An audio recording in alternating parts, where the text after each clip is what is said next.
একটা দুডিয়ে কি এতে কি হবে, যত কঠিন হোক। আরে ওগের সাথে রাগারাগি ওরা নুরামাগে ব্যবসা না, ওরা যদি এই না হতো তাহলে এত দেশের এত বক্তাকে ভাতেন কয়েনতে। এই ক্যামেরা লাগাও ছিলাই তো আপনারা বক্তাকে চেনেন, আমাকে এত বক্তা আইছে কয়েনতে। এই মোবাইলে ওয়াজ শোনে, ওকে যদি চালাতে না দেন বাড়ি যে কালকে কি শুনবেন, ওকে নিয়ে বেশি বিরক্ত নেই। একটু শরীর নড়ে বসলেই তো হলো, ওই ওকে খেসার তল যে কাইতে শোনেন। অঙ্গ কয়টা? দুইটা। গোটা জান্নাতের জামিন হয়ে গেলেন বিশ্ব নবী, বলেন সুবহানাল্লাহ। আরে ভাই, আল্লাহর নবী যদি কেউ জান্নাতের জামিন হয়, আপনি কি মনে করেন? আপনি কি এখানে জান্নাত বলে আপনার কোনো চিন্তা থাকার দরকার আছে?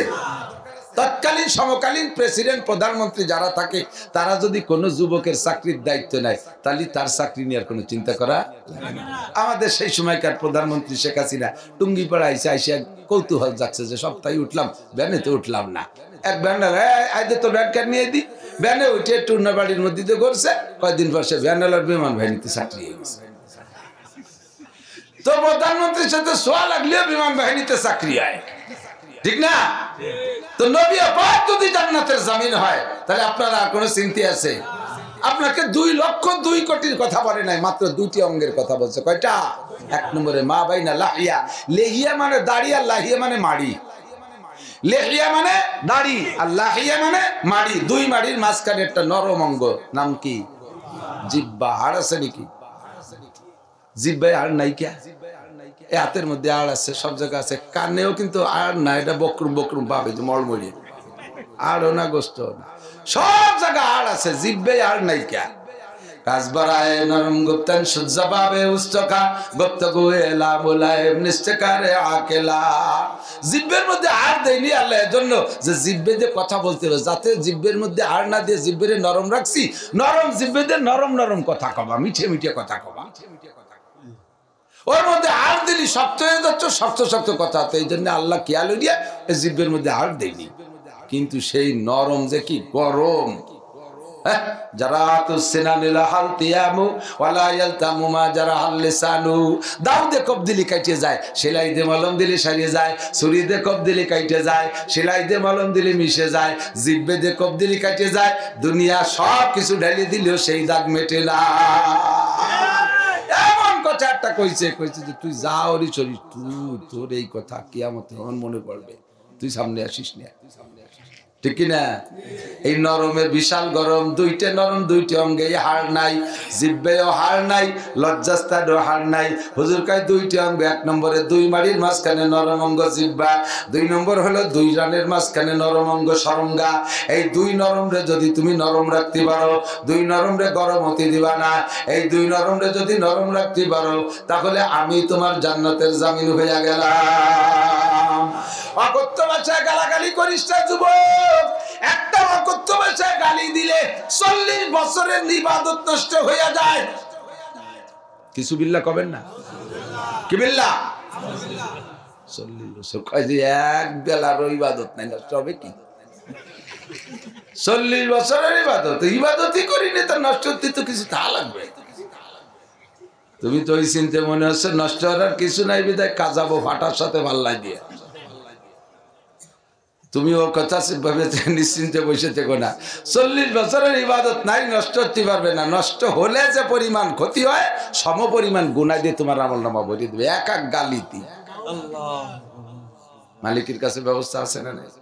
জিহ্বের মালিক কে? আপনি তো বলবেন না, স্বীকার করবেন আল্লাহকে। আলাম না যে আল্লাহু আইনাইন ওয়া লিসানা ওয়া শাফাতাইন। তোর দুটো চোখকে আমি দেই নাই, তোর আব্বা মা দিয়েছে। তোর জিহ্বাকে আমি, তোর জিহ্বার ঠোঁটকে আমি দেই নাই, আমি আল্লাহই দিয়েছি, তোর আব্বা মা দেয়নি। তা আমার দিয়া মন করে তোর ইচ্ছে মতো ব্যবহার করিস কে? ওর মধ্যে একটু নামাজে কায়েম কর, জিহ্বার মধ্যে নামাজে কায়েম কর, চোখের মধ্যে নামাজে কায়েম কর, তাহলে দেখবি তুই নামাজের ফলাফল পাবি। নামাজের ফলাফল কি? রিজিকের অভাব হবে না, আর সব গুনার কাছ থেকে ফিরে আসা যাবে। কথা কন ঠিক ঠিক? আল্লাহু আকবার। মাইয়াজমান লিমা বাইনা লাহিয়াইহা। আজকে থেকে কয়েকজন মানুষ একটু প্রতিজ্ঞা করেন, যারা কাজাকাজি করেন না তারা করেন। আর আরে ভাই, কেন কাজাকাজি করবো কেন? রাগ আপনি হন, হুজুররাও কি রাগ হয় না? হ্যাঁ, তাই হুজুররা তো রাগ যে কোনো ভাবে তো হজম করেই ফেলতেছে, কাজায় না তো। আপনি কাজান কে? এমন বকাবকি স্বভাবে পরিণত হয়ে গেছে, মানে বকা নিজের দেশে টেরও পায় না, গতানুগতিক বাড়িতে থাকে। 5টা কথার ভিতরে 3টে গালি 2টে কথা, কাজাইছি, মানে ওটার সেট হয়ে গেছে। হিতে ঘুরতে তালে আসতে তালে প্রত্যেকটা জিনিস এরকমই। ইবাদত যখন স্বভাবের সাথে সেট হয়ে যায় তখন ইবাদত করতে কষ্ট হয় না। গুনাহ যখন স্বভাবের সাথে সেট হয়ে যায় তখন গুনারে গুনাহ মনে হয় না। কতক্ষণ এদিক তাকান, টেলিভিশন দেখতে দেখতে টেলিভিশনের সাথে অভ্যাসে সেট হয়ে গেছে, এখন টেলিভিশনে গুনাহ মনে হয় না। আমি আর সদর শাহ হুজুরির বড় ছেলে হযরত ওমর আহমদ শাহ হুজুর রহমাতুল্লাহ আলাইহি দুইজন কিশোরগঞ্জ গেছি মাহফিলে। তো যাইতে যাইতে রাত 9টা বাজে গেছে, দূরের থেকে গেছি, নিজস্ব গাড়ি না, লাইনের গাড়িতে। যার পরে এক বিশাল বড় লোকের বাড়ি রিসিপশনে আমাকে দুইজনে বসতে দিয়েছে। বসতে দিয়ে রিসিপশনে বসাইয়া টেলিভিশনের পর্দা 3.5 হাত, ভিতরে এক গুল্লি দিয়ে এসে যে নাস্তা রেডি হয় নেই, উনি টেলিভিশনটা অন করে দেখে হুজুর দেখতে থাকেন, আমি নাস্তা নিয়ে এসে ব্রেকফাস্ট, প্রথম ব্রেক টেলিভিশন দিয়ে। ব্রেকফাস্ট মানে কি ফার্স্ট ব্রেক। ঢুকেই আমাকে দুজনে টেলিভিশন দেখতে বসাই দিয়ে গেছে। হুজুর কামি আজকে কি ওয়াজ করবার, প্রথম 2 হুজুরের টেলিভিশন। হুজুর তো ঘুমটা মুড়িতে রয়েছে, আমি লজ্জায় কি করবো বুঝতে পারতেছি না।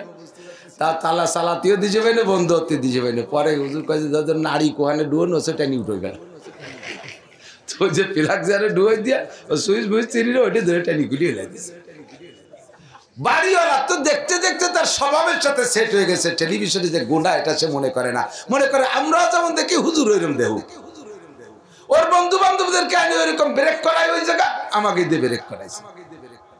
এরকমই সব জায়গা দেখবেন। একজন আলেমের স্ত্রী কখনো একদম দিনদার মানুষের স্ত্রী রাস্তায় বিনা বোরকায় যাইতে পারবে? একজন আলেমের বাড়ি বেড়াতে যাবেন, জীবনে কোনোদিন হুজুরের বউরে দিয়ে হুজুর বলবেন না যে আমার এই যে বন্ধু আলেমরা আছে তুমি খানা পরিবেশন করো, টেবিলি দস্তারখান বসাই দিয়ে হুজুর করে অন্য বউরে দিয়ে মাইয়েরে দিয়ে এই খানা পরিবেশনে দেবে? অথচ জেনারেল পাবলিকের বাড়ি গেলে বন্ধু বান্ধবদেরকে বসাই দিয়ে উনি বুড়ো ঠাউর ওই জায়গা চেয়ারে শীতে রয়েছে, বউরে আর মাইয়েরে কাছে তোমরা খানা পরিবেশন করে, আর সব আমার ক্লোজ ফ্রেন্ড। এই ক্লোজ ফ্রেন্ডকে নাম লাগাই দিচ্ছে বউরে আর মাইয়ের দিয়ে খেদমত করতে। কয়েকদিন পরে ক্লোজ ফ্রেন্ড কয়েকজন ওর বউর আর ওর মাইয়ের ক্লোজ ফ্রেন্ড হয়ে গেছে, ওটা আদাড়ে রাটি হয়ে গেছে। আমি দুদি মিশে গেছে, আদাড়ে রাটি আদাড়ে চলে গেছে। এইভাবে অভ্যাস হয়ে গেছে যখন, তখন আমরা হুজুররাও কোনো বাড়ি গেলি ও লোক এসে কা হুজুর আপনার বাবি একটু আপনার সাথে মুসাফা করবে, এ দাতাল রে কি অনে তুলে লাই চুতি কন দিদি বাবি আমার সাথে মুসাফা। গুনাহ যখন স্বভাবের সাথে সেট হয়ে যায় তখন গুনারে গুনাহ মনে হয় না। নেকির কাজও যখন স্বভাবের সাথে সেট হয়ে যায় তখন নেকির কাজ করতে কোনো কষ্ট হয় না। সেম কোয়ালিটি অফ মোটরসাইকেল চালান, এদিক তাকান। মোটরসাইকেল যারা চালান এখন ভালো চালান, শুরু করছেন যে সময় সে সময় মোটরসাইকেল চালাইতে গেলে সব কিছু একটা মনে হইরে করা লাগছে না? এখন ক্লাস করতে হবে, এখন ব্রেক করতে হবে, এখন গিয়ার দিতে হবে, তারপরে উল্টো পাল্টা হয়ে যায়, ক্লাস করতে যে ব্রেক চাপা হয়ে যায়, গিয়ার দিতে যে ব্যাকে গিয়ার পড়ে যায়, এরকম হয় না? সিগন্যাল লাইট জ্বালাতে যে হরেন বাজি ওঠে, এটা ওটা কত যাবে একটা মনে হইরে করা লাগছে। যখন চালাইতে চালাইতে 2 বছর চালাই এক করে ইজি হয়ে গেছে, এখন আর কোনোটা মনে করা লাগে না। মোবাইলের সাথে কান বাদাই দে কায় তো এই কেউ যেন প্যারালাইজাতে রুগী পঙ্গু, এ প্রতিবন্ধী এটা কাটছে, মোটরসাইকেল চালাচ্ছে, ওর ভিতরে হরেন দিয়া, ওর ভিতরে গিয়ার করা, ওদিকে কথা হচ্ছে কিন্তু ফোনে লাখ লাখ কোটি কোটি টাকার ব্যবসা আছে, এই পাশে কায় তুইয়া, এর ফাঁকে মোটরসাইকেলের কোনোটা মনে করা লাগতেছে না, অনায়াসে হইতে তালে আছে। শরিয়াত যখন তবিয়ত বন যায়গা, শরিয়াত যখন আপনার স্বভাবের সাথে সেট হয়ে যাবে তখন আপনার কোনোটাই কষ্ট হবে না। দাড়ি রাখলেও বিরক্ত লাগবে না, টুপি বললেও লজ্জা করবে না, জুব্বা বললেও খারাপ লাগবে না, পাগড়ি বললেও গরম ঠেকবে না, মেসাক করতে গেলে ইজ্জত যাবে না, দস্তরখান বিছে খানা খাইলে আপনার সম্মান যাবে না। কতক্ষণ? আর যখন যতক্ষণ পর্যন্ত অভ্যাসে পরিণত হবে, সেই অভ্যাসে পরিণত না হবে ততক্ষণ পর্যন্ত আপনার সুন্নতে আমল করতে গেলে খালি লজ্জা লজ্জা। বড় একটা জামা গায়ে দিয়ে দাড়ি চাচা মানুষ জুব্বা একটা বড়াই দিয়ে পাগড়ি বেঁধে দিয়ে লজ্জাতে বাইরে করতে যায় না। কি এই রে বন্ধু মহলে যাবে, এই জুব্বা গায়ে দিয়ে কি রে যাবে। أما بعد فأعوذ بالله من الشيطان الرجيم بسم الله الرحمن الرحيم فليضحكوا قليلا وليبكوا كثيرا. وعن أبي هريرة رضي الله تعالى عنه أنه قال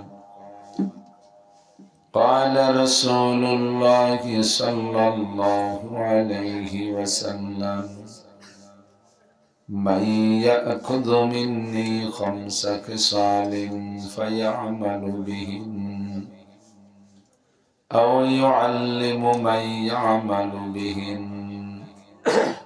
فقال أبو هريرة أنا يا رسول الله.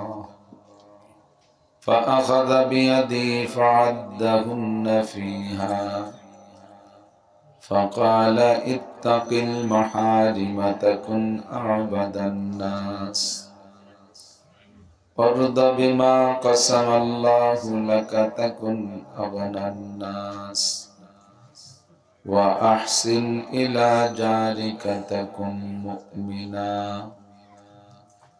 وأحب للناس ما تحب لنفسك تكن مسلما ولا تكسر الضحك فإن كسرة الضحك تميت القلب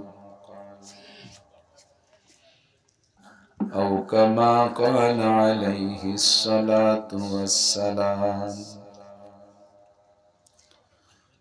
ثم قال الله تعالى إن تجتنبوا كبائر ما تنهون عنه نكفر عنكم سيئاتكم وندخلكم مدخلا كريما. وقال محمد رسول الله صلى الله عليه وسلم الصلوات الخمس والجمعة إلى الجمعة ورمضان إلى رمضان مكفرات ما بينهن إذا اجتنب الكبائر. سبحانك لا علم لنا إلا ما علمتنا إنك أنت العليم الحكيم. رب اشرح لي صدري ويسر لي أمري واحلل عقدة من لساني يفقه قولي. رب زدني علما. اللهم بارك لنا في رجب وشعبان وبلغنا رمضان. اللهم أرنا الحق حقا وارزقنا اتباعه وأرنا الباطل باطلا وارزقنا اجتنابه. সকলে বলি আমিন।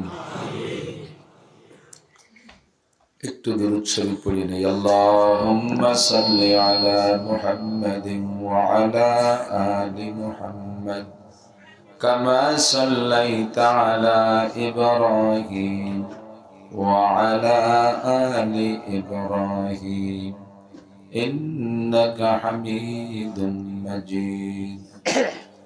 اللهم بارك على محمد وعلى آل محمد كما باركت على إبراهيم وعلى آل إبراهيم إنك حميد مجيد। ঐতিহ্যবাহী পোড়াখালী তালিমুল কোরআন মাদ্রাসার উদ্যোগে পোড়াখালী শ্রীধরপুর অভয়নগর নোয়াপাড়া যশোর বাংলাদেশ আয়োজিত বার্ষিক ওয়াজ মাহফিল। অধ্যকার মাহফিলের সম্মানিত সভাপতি জনাব আলহাজ হযরত মাওলানা ফজলুর রহমান মৃধা সাহেব, আলহাজ মোহাম্মদ ফজলুর রহমান সাহেব, এতক্ষণ পর্যন্ত বয়ান করেছেন আহলে হক উলামায়ে কিরাম। বিশেষ করে সবে মাত্র বয়ান শেষ করলেন আমাদের নোয়াপাড়া পীরবাড়ি বড় মাদ্রাসার মুহাদ্দিস সাহেব হুজুর, মাদ্রাসার সুযোগ্য সুদক্ষ মোহতামিম সাহেব, আসাতিজা কিরাম, আজিজাম তোলাবা, প্রাণ প্রিয় দেশবাসী। অত্যন্ত দামি মাস শাবান মাস, আর 24-25 দিন পরেই আসতেছে সাইয়্যিদুশ শুহুর, সমস্ত মাসের নেতা মাস রমজান মাস। পরপর 7টি মাস একের পর এক দামি।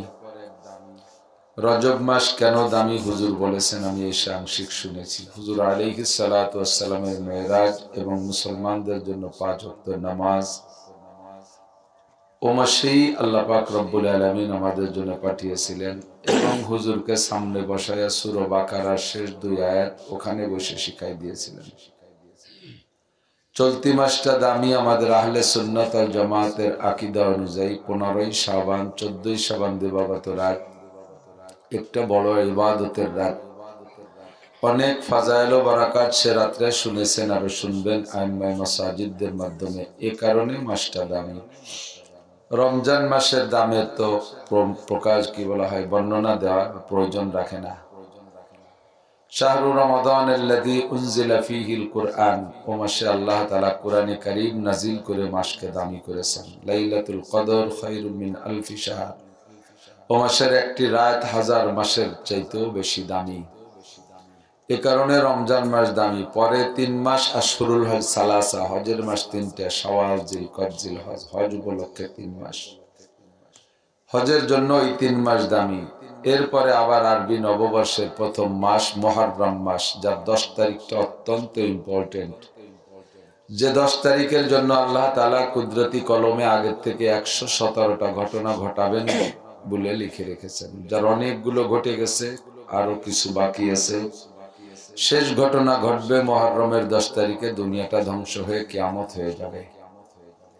পরপর 7 মাস দামি। দ্বিতীয় মাসের মোটামুটি একটা ভালো পরিবেশ, একটা নুরানি কোরআনী মাদ্রাসার পাশে আল্লাহ পাক আমাদেরকে এই অঞ্চলের লাখ লাখ মানুষের মধ্যে থেকে বাছাই ছাঁটাই করে ভালোবেসে পছন্দ করে ডেকে নিয়ে আসছেন। এজন্য শুকর আদায় করি আলহামদুলিল্লাহ। আরো বেশি শুকর আদায় করবেন এজন্য যে বড় বড় মাদ্রাসার পাশে যে সাধারণ পাবলিক থাকে, বড় বড় মাদ্রাসার উলামায়ে কিরামদের আমাদ রফত আসা যাওয়ার কারণে তাদের কথা দৈনন্দিন কম বেশ শুনতে শুনতে ওই এলাকার সাধারণ পাবলিকও মোটামুটি আলেম হয়ে যায়। যেসব এলাকায় বড় মাদ্রাসা নাই সেই এলাকার মৌলবীরা তো লেখাপড়া কি জানে তা উলামায়ে কিরাম জানে, তো সেই এলাকার সাধারণ মৌলবীকে চাইতে আপনারা এলাকার জনগণ ভালোই জাননেওয়ালা। আর যে কিছু জানানোর জন্য বাকি আছে বলে আমার মনে হয় না। তো তারপরে হুজুর আজকে একেবারে নির্যাস, সুর নাই নূরে ভরা। বক্তাদের 2টা পুঁজি, একটা হলো সুর আর একটা হলো নূর। অনেকের সুর আছে, আরে সুর কি সুন্দর গজল গায়, কি টান, দিল কেড়ে নিয়ে যায়, কিন্তু লাস্টে যাওয়ার সময় কিছু পাওয়া যায় না। আর গজল মনেও রাখতে পারে না, শুনিয়ে তো কোনো ফায়দা থাকে না। গেন্ডারিয়াক আছে না, গেন্ডারিয়াক ওই যে কি চিনি গুড় বানায় নাকি, গেন্ডারিয়াক মুখে খায়, কত রস, গাল বেয়ে বেয়ে রস পড়ে, ওই এক পাশে খাইলে আর এক পাশে টপটপে ফুটাই ফুটাই পড়ে, রসের গাদি, কিন্তু গুড় হয় না, চিনি হয় না। আর খাইল কুশোর, ওর নাম আখো না, ওর নাম কুশোর, খাইল কুশোর। এই খাইল কুশোরির রস কম, কিন্তু গুড় আর চিনি বেশি, ঠিক না? যাদের কথায় রস বেশি গুড় কম, যাদের কথা রস কম গুড় বেশি। রস নাই, তাল নাই, ভঙ্গি নাই, কাটা কাটা কোরআন হাদিসের সহি কথা রিডিং ইবারত দিয়ে দিয়ে বলছে, কিন্তু আমাদের সমস্যা হয়ে গেছে শুনতে শুনতে নগমাহায় মাহফিলে বেদাত কো কান বহরে হো গয়ে দিল বদমজা হোনে কো হ্যায়। দুনিয়ার রং তামাশা শুনতে শুনতে কানও বয়রা হয়ে গেছে, দিলও বদমজা হয়ে গেছে। ওই কোরআন হাদিসের নুরানি কথা একটু ভালো লাগে না। চোখের সামনে এই সমস্ত মানুষের মূল্যায়ন নাই, আশ্চর্য হয়ে যায়। কখনো কখনো মনে চায়, আমি বড় হয়ে গেছি তা না, বাস্তব যতটুকু অনুভূতি অভিজ্ঞতা আমার আসছে তাতেই আমারই মনে চায় না যে এখন আর হজের মাঠে থাকবো। মনে চায় দাওয়াতে তবলিগের সময় লাগাই, আর কিতাব তো আলহামদুলিল্লাহ যা পড়াইতে পারি সব কিতাবই আল্লাহ তাআলা পড়ানোর সুযোগ করে দিয়েছে, পারি পড়াইতে। আবার কিতাবে চলে যেতে মনে চায়, হজের মাঠে থাকতে মনে চায় না। চোখের সামনে নারকেলের জোড়ার চাইতে সুবরির জোড়ার দাম বেশি। নারকেলের জোড়ার চেয়ে সুবরির জোড়ার দাম বেশি। সহ্যরা ভারী কঠিন, খুব কঠিন। এনাদের 1 মিনিটের ওয়াজের যে গুড় আসে সুরে লিগে 2 ঘন্টা ওয়াজের মধ্যে তা খুঁজে পাওয়া যায় না। তাদের আনতে হবে হেলিকপ্টারে, তাদেরকে 300 পুলিশ দিয়ে পাহারা দিয়ে আনতে হবে, তাদের প্রোটোকল সেভাবে দিতে হবে, ব্যানারিং, লাইটিং, গেটিং ইত্যাদি করতে হবে, হাত পা টিপাটিপি করতে হবে, 2 লাখ টাকা পকেটে দিয়ে দিতে হবে। শেষমেশ কি কইছে খুঁজে পাওয়া যায় না। যে সুবরির জোড়া ওজন নারকেলের জোড়া চেয়ে বেশি গেছে না। এগুলো সব বৈষম্য। নবী আলাইহিস সালাতু ওয়াস সালামের কাছে এক সাহাবা যাই একটা স্বপ্ন বলছে, হুজুর স্বপ্নের একটু তাবির করে দেন। হুজুর বললেন, বলো কি স্বপ্ন? কয়, স্বপ্নে দেখি, রাতের বেলা স্বপ্নে দেখি একটা লোক লাকড়ি দিয়ে বোঝা বাঁধছে।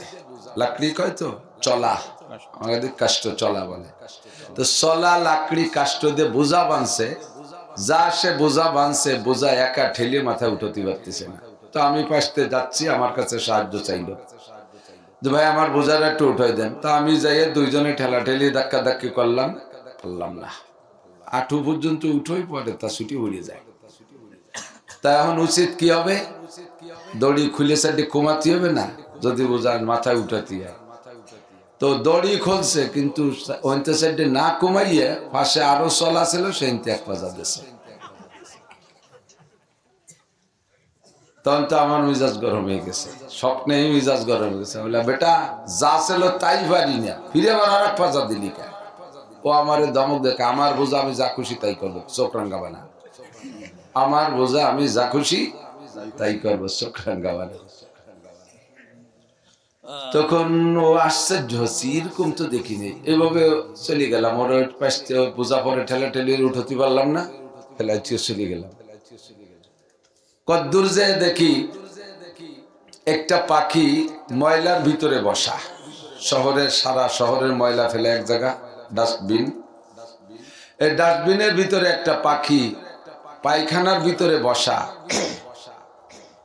আর এই ময়লার ভিতরে বসে সামনে পায়খানার পোকা এই খুঁটিয়ে খুঁটিয়ে খাচ্ছে। অথচ পাখিটার বাহ্যিক অবস্থা ভিন্ন, চেহারা এত সুন্দর, আর সারা গায়ে পর পাখনায় বোঝা যাচ্ছে 30 পারা কোরআন শরীফ লেখা, গায়ে 30 পারা কোরআন শরীফ লেখা, অথচ সে পায়খানার পোকা খুঁটিয়ে খাচ্ছে। এটা দেখে আর একটা ব্যতিক্রমী, কি খালি উল্টো পাল্টাই দেখো নিয়ে এসছি স্বপ্নে। ওই দেখে তারও তর্জমা বুঝলাম না, চলে গেলাম কদ্দূর। এরপরে যে দেখি পরপর 3টে পুকুর। তো প্রথম পুকুরটা ভরা পানি, পাশের 2টা পুকুর খালি। তো ভরা পুকুরের পানি এইভাবে ওই পাইপ দিয়ে পানি মারলে যেরকম যায়, ওইভাবে সিটে যাইয়া 3 নম্বর পুকুরে পড়তেছে গপ গপ করে। অথচ পাশের পুকুরটা ঠিক মতো পড়ে না, তা শুয়ে যাচ্ছে, একটু শিরশিরে টুটু পড়ে। আমার ওই স্বপ্নের মধ্যেই দাবি ছিল যে ভরা পুকুরের পানি যেহেতু পানি বেশি হয়ে যাচ্ছে, আগে পড়বে পাশেরটায়, তারপরে যাবে 3 নম্বরটা। তো পাশেরটা পায় না, 3 নম্বরটা ভুলে যাচ্ছে। হুজুর এই আইলো যাইলো স্বপ্নে দিয়ে মন খারাপ, একটু তর্জমা কি কর, আপনার জানা আছে? হুজুর বললেন, কুল্লু হাউলাই মিনাশরাতিস সাআ, এই সবগুলোই কিয়ামতের আলামত। এই সবগুলো কিয়ামতের আলামত, কিয়ামতের আগে এরকম ঘটনা ঘটবে। হুজুর ব্যাখ্যা, প্রথম যেটা দেখেছো যে বোঝা বাঁধছে, উঠাইতে পারে না, সহযোগিতা করতেছো তাও উঠাতে পারে না, দায়িত্ব ছিল, উচিত ছিল রশি খুলে চারটে কমাইয়া তারপরে মাথায় নেবে। সেখানে আরো ওর ভিতরে পাজা ঢুকায়, আর তারে নিষেধ করলে বা সুবুদ্ধি দিলে সে ধমক দেয়। এটা হলো কিয়ামতের আগে মানুষের স্বভাব এরকম হবে। যে পরিমাণ গুনার বোঝা সে বাঁধছে, এই নিয়ে আল্লাহর কাছে যাইতে পারবে না। এই বোঝাই বহন করার শক্তি তার ঘাড়ে নেই। যদি তাকে নিষেধ করা হয় যে ভাই এত বড় বোঝা বয়ে নিতে পারবে না, সুদের বোঝা, ঘুষের বোঝা, চুরির বোঝা, ডাকাতির বোঝা, টোন মারা, মন মারা, রাস্তা মারা, খাল মারা, বিজিএফ কার্ড মারা, পঙ্গু ভাতা, বয়স্ক ভাতা, করোনা ভাতা মারিয়ে খাইয়ে সব করি বেলাচ্ছে। মদ, গাঁজা, এবা, ফেন্সিডিল, হিরোইন, ভাং, বিড়ি, সিগারেট, হুক্কা, জারি যাত্রা, কড়সা, গাজীর গান, গুণযাত্রা, কুযাত্রা, খাজা বাবা ইত্যাদি হাজার হাজার বেপর্দা 14ই ফেব্রুয়ারি আরো যত ফেব্রুয়ারি আছে সব আকামের বোঝা দিয়েছে, বোঝা সে বাঁধছে লাকড়ি দিয়ে। এই বোঝা বয়ে নেওয়ার ক্ষমতা নাই, তারে নিষেধ করলে কয় চোখ রাঙ্গাবা না, আমার বোঝা আমি যা খুশি তাই করব। বলে কি বলে না? বাবা একটু থাম, অত গুনাহ করিস না, জ্ঞান দেয়া লাগবে না, ভাষা ফাইল ঠিক আছে, আগে কত বুদ্ধি দেয়া লাগবে না, এখন জ্ঞান দেয়া লাগবে না। তুই জ্ঞান বানান কর দি, জ্ঞান বানান কর দি, কি দিয়ে করতে জ্ঞান? তুই তো গয়জা বলা আকার ন জ্ঞান কবি, জ্ঞানের সংযোগ কোন কোন হরফের সংযোগ দিলি এই জ্ঞান হয়, তাই তো পারবে না, জ্ঞান দিতে হবে না। তারে বললে আরো চোখ রাঙ্গায়, আমার ছেলে যা খুশি তা করবে, তুমি বলার কে? আমি যা খুশি তাই করবো, তুমি বলার কে? আছে না নাই কথা কন? চলছে কি চলছে না? একেবারে হুবহু মিলিক। 2 নম্বর যেটা দেখলাম, দেখলে তার তরজমা হলো ময়লার ভিতরে পাখি বসা, পাখির সারা গায়ে 30 পারা কোরআন শরীফ লেখা, অথচ পাখিতে পায়খানার পোকা খুঁটে খায়। কিয়ামতের আগে দেখতে এমন এমন কিছু মানুষ হবে, দেখতে বড় আলেম, গায়ে পোশাক বড় সুন্দর, সব কিছু বড় সুন্দর, বাহ্যিক ভাবে মনে হয় যেন হক্কানি বিজ্ঞ আলেম, কামেল পীর হবে, অথচ ফাঁকে ফাঁকে এই সমস্ত নাপাক খুঁটিয়ে খাবে, বেদাতি পয়সা খাবে, মান্নত খয়রাত খাবে, সুদে টাকা খাবে, ঘুষে টাকা খাবে, হারাম খাবে। হারাম বা খোটা বাসার ভিতরে নাই, যা সামনে আসবে এক পাশে গিলতি থাকবে। এই সমস্ত মানুষগুলো হলো ওই পাখিটার নমুনা, সারা গায়ে 30 পারা কোরআন শরীফ লেখা, পায়খানার পোকা খুঁটিয়ে খায়। 3 নম্বর যেটা দেখেছ তার তরজমা হলো পাশাপাশি 3টা পুকুর, ভরা পুকুরের পানি পড়বে আগে, পাশের পুকুরি না পড়ে 3 নম্বর পুকুরি পড়ে। এটা হলো কিয়ামতের আগে সব জায়গায় অনিয়ম শুরু হয়ে যাবে। নিয়ম পাশের পুকুর ভরবে আগে, তারপরে পানি বেশি হয়ে গেলে 3 নম্বরটাই যাবে। কিয়ামতের আগে ছেলেরা কামাই করে পাশের পুকুর আব্বা মা তাকে না দিয়ে 3 নম্বর পুকুর শ্বশুর শাশুড়ির পুকুর ভরবে, ঠিক না? পাশের পুকুর স্ত্রী, স্বামীর ভালোবাসার পানি পড়বে স্ত্রীর পুকুরে, তা না পড়ে 3 নম্বর পুকুর শালীর পুকুরই পড়ে।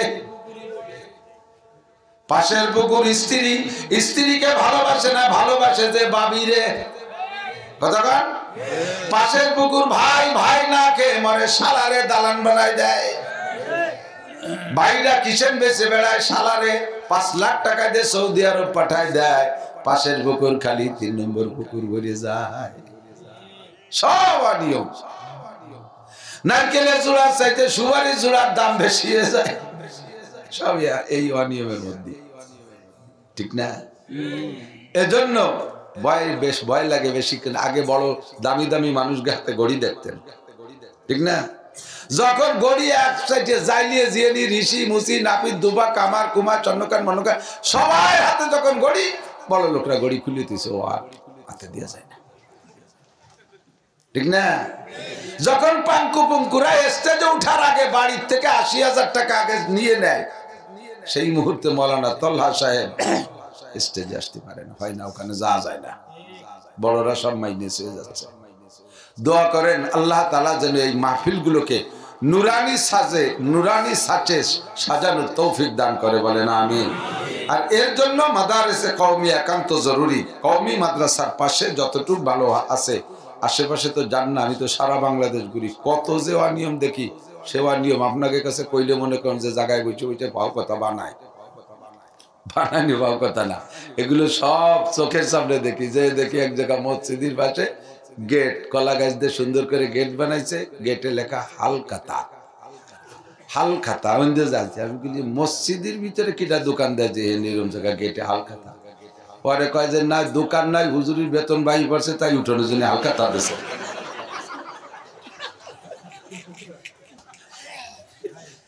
দেখছেন কোন হুজুরির বেতন কালেকশনের জন্য হালখাতা দিছে। নইলেশ্বর গেছি যাই যে মসজিদের উত্তর দক্ষিণ পাশে একটা জানালা গ্রিল নাই। ভালোই মসজিদ, তা আমি সেক্রেটারি করছি যে এত ভালো মসজিদ, সব জায়গায় সুন্দর গ্রিল, এইটা খোলা রাখছেন কে? কয়টা ইমাম সাহেবের জন্য রাখছি।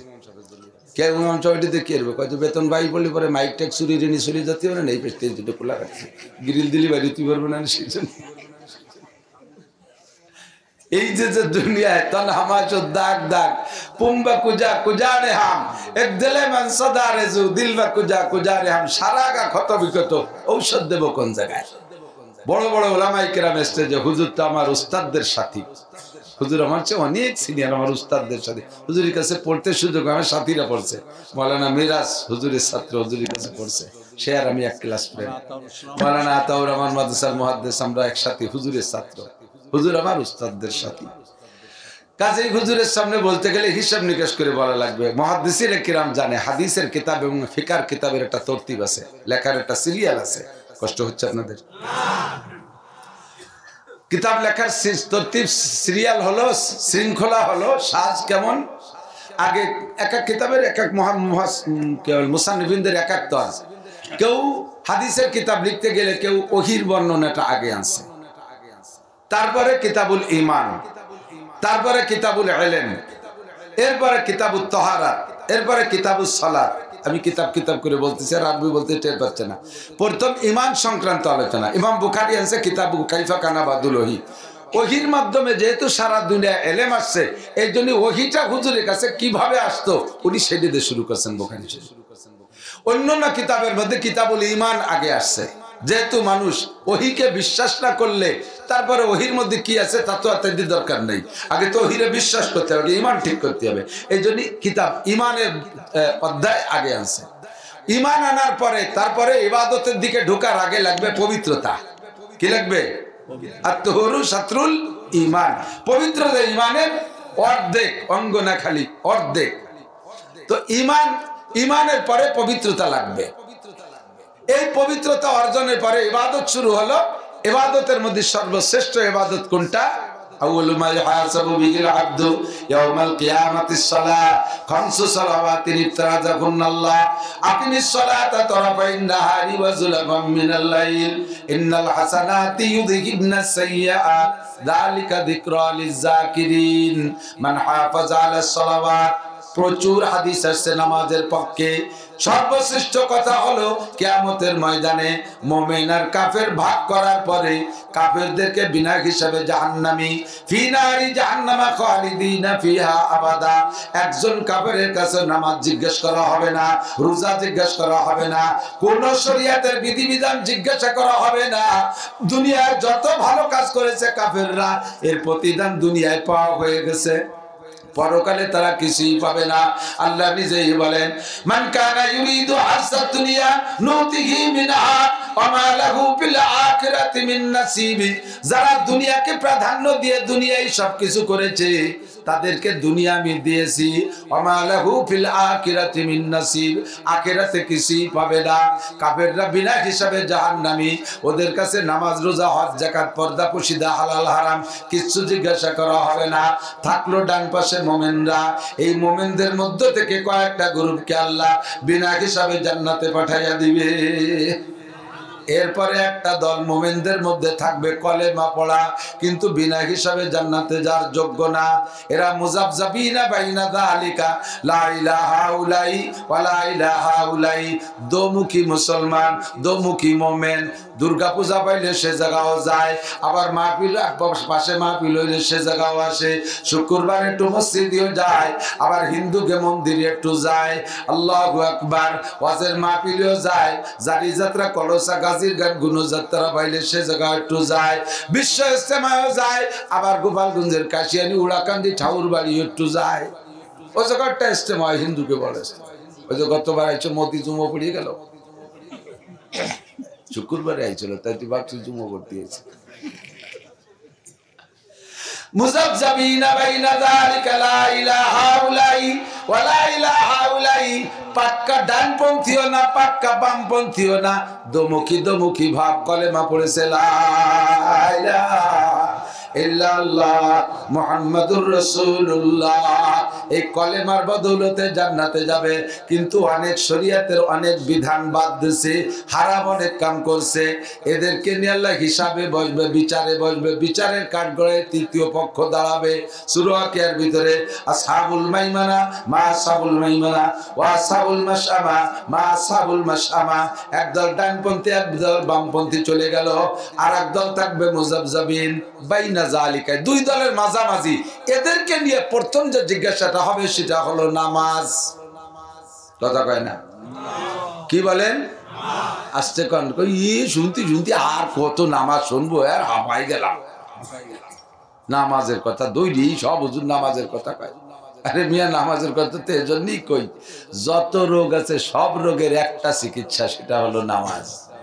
সেটা কি? নামাজ। মাঝে মাঝে দেখেন না যে পোলাপানকে টিকা দেয়, টিকা দেয় না? টিকা দেয়। টিকা যে বাড়ি দেয়, আগে একটা মাইকিং করে যায়, বেশিরভাগ হলো ওই যে ওয়ার্ড চেয়ারম্যান মহিলা মেম্বার, ওর বাড়ি দেয় বেশিরভাগ। আর এলাকায় যদি কোনো ভালো নামি দামি ক্যাডার মহিলা থাকে তার বাড়িও দেয়। তো এই ক্যাডার মহিলার যে বাড়ি টিকা দেবে, টিকার পয়েন্টের ওই বাড়ির গেটে বাইরে দেখবেন একটা হলুদ কাপড় টানানো আছে, দেখছেন না? হলুদ কাপড়ের ভিতরে কি কি আছে? মাঝখানে একটা গোল বৃত্ত আছে, আছে না? বৃত্তের মাঝখানে ছোট্ট একটা বাচ্চার ছবি দেওয়া আছে, আছে? বৃত্তের 6 দিক দিয়ে দেখবেন 6টা তীর আছে, আছে না? এই 6টা তীর আর বৃত্ত আর ব্যানারটারের ব্যাখ্যা কি? ওরা কোন ব্যাখ্যা কি আছে জানি না, আমি যেটা বুঝি সেটা হলো এই ব্যানারটা হলো দুনিয়া, পুরো ব্যানার দুনিয়া। এর ভিতরে বৃত্ত যে গোলটা, এটা হলো হায়াতের এরিয়া, এটা হায়াতের এরিয়া। মাঝখানে মানুষটা মানুষ, এই মানুষের দিকে হায়াতের এরিয়া ভেদ করে পৃথিবীর থেকে 6টা রোগ ওর দিকে আক্রমণ করে। এই 6টা রোগরে ঠেকানোর জন্য যদি রোগ 6টা ঢুকে যায়, যেমন তার মধ্যে একটা পোলিও, একবার পোলিও ধরে বসলে সারা পৃথিবী বাইটি খালিও সুস্থ হবে না। আমার বড় ছেলেটা পোলিও আক্রান্ত, বিছানে পড়া, 26 বছর, কোথাও গতি পারে না, উঠতে বসতে পারে না, কত বিপদ তারে নিয়ে। একবার পোলিও আক্রান্ত হয়ে গেলে আর কোনো চিকিৎসায় কাজ হবে না। এরকম 6টা রোগে তার দিকে রোগ করছে, তার ভিতরে ঢুকবে। এই 6 রোগের যদি একবার ঢুকে পড়ে আর চিকিৎসা হবে না। এই জন্য সরকার মেডিকেল সায়েন্সের বিজ্ঞানীদের মাধ্যমে গবেষণা করে একটা টিকা বানাইছে, যেই টিকাটা দিলে 6টা রোগ ঢোকে না, 6 রোগের হাত থেকে বাঁচা যায়। আল্লাহ পাক রব্বুল আলামিন বলেন, এই গোটা দুনিয়ার জিন্দেগিতে তোমার হায়াতে, গোটা দুনিয়া হলো দুনিয়া, এর ভিতরে তোমার হায়াতের একটা বাউন্ডারি আছে। এই হায়াতের বাউন্ডারিতে 6টা জিন্দেগি, তোমার ব্যক্তিগত জীবন, পারিবারিক জীবন, সামাজিক জীবন, অর্থনৈতিক জীবন, রাজনৈতিক জীবন, আন্তর্জাতিক জীবন। এই 6টা জীবনের থেকে তোমার ভিতরে 6টা, 6,000, 6 লক্ষ, 6 কোটি রোগ ওই 6টা লাইন দিয়ে তোমার ভিতরে ঢোকার চেষ্টা করবে। এই 6 লাইনে যত রোগ আছে সব রোগের হাতের থেকে যদি বাঁচতে যাও, সুদের রোগ আছে, ঘুষের রোগ আছে, জিনার রোগ আছে, ব্যভিচারীর রোগ আছে, আলটেলা রোগ আছে, জাল দলিলের রোগ আছে, মিথ্যে সাক্ষীর রোগ আছে, মিথ্যে মামলার রোগ আছে, ভোট চুরি করার রোগ আছে, মানুষকে ঠকানোর রোগ আছে, সুদের রোগ আছে, ঘুষের রোগ আছে, মদ গাঁজার রোগ আছে, জিনা ব্যভিচারীর রোগ আছে। দুনিয়ার হাজারো রোগ এই 6 দিক দিয়ে আসবে। 6 রোগের থেকে যদি তুমি বাঁচতে চাও, তাহলে একটা ইবাদত, ইন্নাস সালাতা তানহা আনিল ফাহশাই ওয়াল মুনকার, একটা মাত্র টিকা, সেই টিকাটার নাম হলো নামাজ। নামাজ যদি ঠিক করে পড়ো, সব রোগ থেকে বাঁচতে পারবা।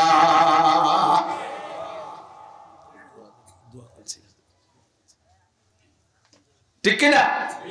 এর জন্য নামাজের কথা বলা লাগবে সব জায়গা। নামাজ যদি এর ভিতরে সেট হয়ে যায়, এদিক টাকান, রোজার নাম রাখো, হজের নাম করো। বলেন রোজা, রোজা, হজ, যাকাত দাও, নামাজ পড়ার আরবি হলো ইকরা। অথচ কোরআন শরীফে যত জায়গা নামাজের কথা আছে, ইকরাউস সালাত কোন জায়গা নাই। নামাজের সাথে আছে আকিমু, কায়েম করো। কায়েম করার মানে হলো বাস্তবায়ন করো। কায়েম করার মানে কি? খেয়াল করেন, কায়েম করার মানে নামাজের একটা বাস্তবতা আছে, সেই বাস্তবতাকে বাস্তবায়ন করো। নামাজের বাস্তবতা কি? নামাজের বাস্তবতা আল্লাহ পাক বলেছেন দুইটা। একটা হলো তানহা আনিল ফাহশাই ওয়াল মুনকার, নামাজিকে সব আকাম থেকে নামাজে বাঁচায়। আর একটা আল্লাহ বলেছেন ইন্নাল হাসানাতি ইউযহিবনাস সাইয়্যাত, নামাজি ব্যক্তিকে নামাজে তার জীবনের সব গুনাহ মুইসা সাফ করে দেয়। নামাজি ব্যক্তির আমল নামাকে নামাজে পরিষ্কার করে ধুয়ে মুছে সাফ করে দেয়। ইন্নাল হাসানাত জামামুন নাসালেম, সব নেক কাজের স্বভাব হলো ইউযহিবনাস সাইয়্যাত, নেক কাজে গুনাহগুলো মুছে নষ্ট করে দেয়, গুনাহ সাফ করে দেয়। আল্লাহ বলেছেন এইটা। আর নামাজের ক্রিয়া, নামাজের বাস্তব, আমার দিকে অধিক নামাজের বাস্তবতা, নামাজের রেজাল্ট। নবী পাক বলেন মান হাফাযা আলাস সালাওয়াত আকরামাহুল্লাহু বিখামসি খিসাল, যে ব্যক্তি নিয়মতান্ত্রিক 5 ওয়াক্ত নামাজ পড়ে আল্লাহ তাআলা তাকে 5টি পুরস্কার দান করে। 1 নম্বরে ইউরফা আনহু যিকুল আইশ, নামাজি ব্যক্তির দুনিয়ায় কোনোদিনও অভাব হবে না। রাজা অভাবে পড়তে পারে, শিল্পপতি অভাবে পড়ে যেতে পারে, আকিস সাহেবের সম্পদ শেষ হয়ে যেতে পারে, আর ওই সালমানের রহমানের সব শেষ হয়ে যেতে পারে, বাংলাদেশের সব ধনীদের সম্পদ শেষ হয়ে যেতে পারে, 1000 বিঘা জমির মালিকের জমি শেষ হয়ে যেতে পারে। নামাজি ব্যক্তির ভাতের অভাব হবে না, নামাজি ব্যক্তির অভাব হবে না। বিশ্ব নবী বলেছেন আল্লাহ থেকে যাই না। 1 নম্বরে ইরফান যিকুল আইশ, 2 নম্বরে আযাবুল কবর, নামাজি ব্যক্তির কবর আযাব হবে না। 3 নম্বরে ইউতিহিল্লাহু কিতাবাহু বিয়ামিনিহি, নামাজি ব্যক্তির ডান হাতে হাসরের মাঠে আমলনামা দেওয়া হবে। 4 নম্বরে ওয়ায়াবুরু আলা সিরাতি কালবান, নামাজি ব্যক্তি 30,000 বছরের পথ পুল সিরাত।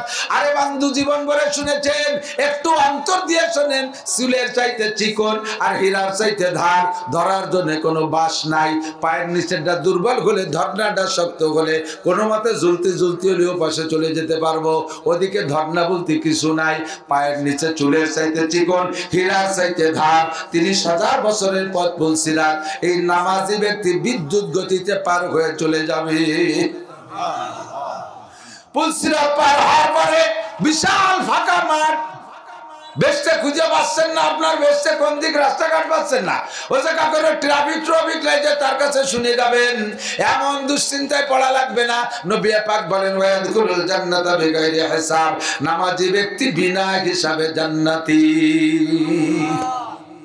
আল্লাহু আকবার। নামাজের ফলাফল দুইটা। কয়টা? মনে রাখেন, একটা হলে এক হাদিসের মধ্যে যে 5টা আছে, 5টা মিলে একটা হাদিসের বর্ণনা হিসেবে বলছি। আর একটা হলো আল্লাহ পাক নিজেই বলেন নামাজি ব্যক্তিকে নামাজে সব অন্যায় থেকে ফিরায়। এই দুইটা জায়গা যদি আপনার, দুইটা রেজাল্ট যদি আপনি পান, তাহলে বুঝবেন যে নামাজ প্রতিষ্ঠিত হয়েছে। এবার এই নামাজের প্রতি, নামাজ সম্পর্কে আল্লাহ বলেন আকিমুস সালাত, নামাজ প্রতিষ্ঠিত করো, কায়েম করো। এই নামাজটা আপনার ব্যক্তিগত বডির ভিতরে আগে কায়েম করেন, আগে আপনার বডির মধ্যে কায়েম করেন। নামাজ যদি আপনার চোখের মধ্যে কায়েম হয়ে যায়, খেয়াল করে না, নামাজ যদি আপনার চোখের মধ্যে কায়েম হয়, তাহলে আপনার চোখ দিয়ে কোনোদিন টেলিভিশন দেখতে পারবেন না, আপনার চোখ দিয়ে ফেসবুক আর ইউটিউবের ল্যাংটা ছবি দেখতে পারবেন না, আপনার চোখ কোনো পরনারীর দিকে তাকাবে না, পরের সুন্দর দালান কোঠা, গাড়ি বাড়ি, জায়গা জমির দেখে আপনার চোখের মধ্যে লোভ আসবে না। এই নামাজ আপনার চোখের মধ্যে কায়েম হলে সব জায়গা থেকে আপনার চোখে কন্ট্রোল করবে। যখন আপনার চোখ খারাপ জায়গা নজর করার থেকে কন্ট্রোল হবে, বুঝবেন যে আপনার নামাজ চোখের মধ্যে কায়েম হয়েছে, কিন্তু জবানে কোনো কন্ট্রোল হয় নাই। জবানে চুরা টাকা খাইতে মনে করে, চুরা ডাকাতি করা টাকা খায় জিহ্বায়, মদ খায় জিহ্বায়, গাঁজা খায় জিহ্বায়, বিড়ি খায় জিহ্বায়, হারাম খায় জিহ্বায়, সুদ খায় জিহ্বায়, ঘুষ খায় জিহ্বায়, অকথ্য ভাষায় গালাগালি করে জিহ্বায়, গীবত শিকায়ত কথা বলে জিহ্বায়। নামাজ আপনার চোখে কায়েম হয়েছে, খারাপ জায়গায় চোখ যায় না, কিন্তু এখনো জিহ্বা কন্ট্রোল হয় নাই। বুঝবেন যে আপনার জিহ্বার মধ্যে নামাজ প্রতিষ্ঠিত হয় নাই। কিছুদিন পড়তে পড়তে জিহ্বা কন্ট্রোল হয়ে গেছে, হারাম খাবো না। কথা কন না কেন? হারাম হুজুর ভাই মাইয়াত বলি মা বাইনা রাহিহে ওয়া মা বাইনা রিজলাইহে আজমাল্লাহুল জান্নাহ। হে আমার বন্ধু যুবকরা, তোমরা একটু লক্ষ্য করে শোনো। বুড়ো গেওয়াজ আমি কোনোদিন করি না, কারণ বুড়োরা এমনি মুনিশি হয়ে গেছে, হাত পায়ে বল নাই, হাঁটুতে জোর নাই, কোমরে বা হুবাল সব শেষ হয়ে গেছে। ঠ্যাং এক কান কবরে, চাকা একটা পাংচার হয়ে গেছে, দাইয়ে পাইয়ে মুরিষ্টি হয়ে গেছে, ভালো হয়ে গেছে। এখন আর বুড়োকে আজ লাগবে না, সমাজের আংটা ধরে উঠো আর নামাও তোমরা। হাসিনেরে উঠো, খালেদারে ডুবো, খালেদারে উঠো, হাসিনেরে ডুবো। তাই যাই করো সব তোমরা করো, যুবকরা করো, সমন্বয়ক তোমরা। তোমরা ভালো হলে সমাজ ভালো। এই জন্য তোমাদেরকে বলি, আল্লাহু আকবার, আমার দিক তাকান। তোমার নামাজটারে চোখের মধ্যে কায়েম করো, তারপরে তোমার জবানের মধ্যে কায়েম করো। হুজুর কয় মাইয়াজমাল লিমা বাইনা লাহিয়াহি ওয়া মা বাইনা রিজলাইহি আজমাল লাহুল জান্নাহ। মাত্র 2টি অঙ্গের জিম্মাদারি নাও, অনলি 2টা। কয়টা? আরে কথা কয় না। 200, 2000, 2। যত কঠিন হোক 2 তো।